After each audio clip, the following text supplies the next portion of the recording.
ভাবুন তো, একটা দ্বীপ যেখানে পা রাখলেই মৃত্যুর ঝুঁকি, যেখানে মানুষের চেয়ে সাপের সংখ্যা বেশি।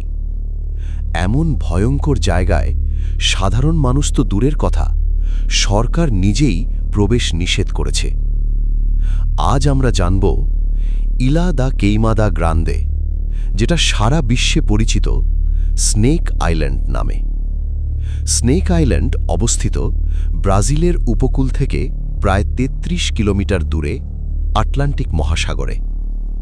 দ্বীপটি দেখতে খুব ছোট, মাত্র ৪৩ হেক্টর এলাকা, কিন্তু এই ছোট জায়গাতেই লুকিয়ে আছে ভয়ঙ্কর এক ইতিহাস।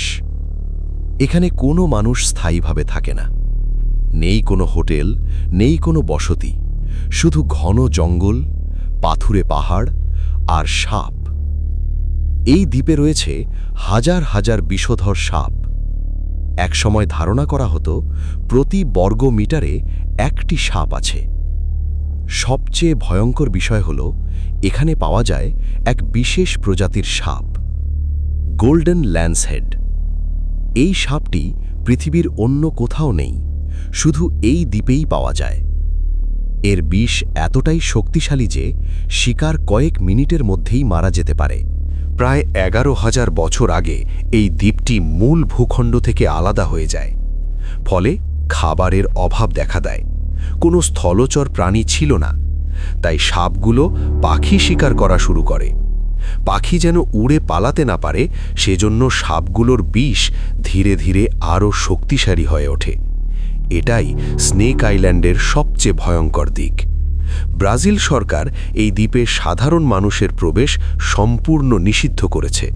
শুধু বিজ্ঞানী, গবেষক, ব্রাজিলিয়ান নেভি তারাই বিশেষ অনুমতি ও মেডিকেল টিম নিয়ে ঢুকতে পারে, কারণ একটা ছোট কামড়ও মৃত্যুর কারণ হতে পারে।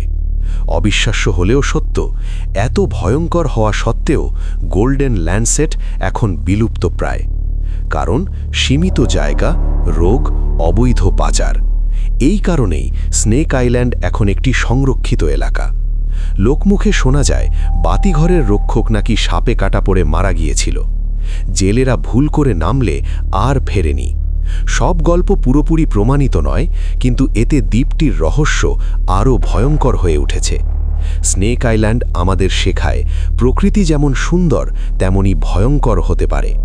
আপনি কি কখনো এমন জায়গায় যেতে সাহস করতেন?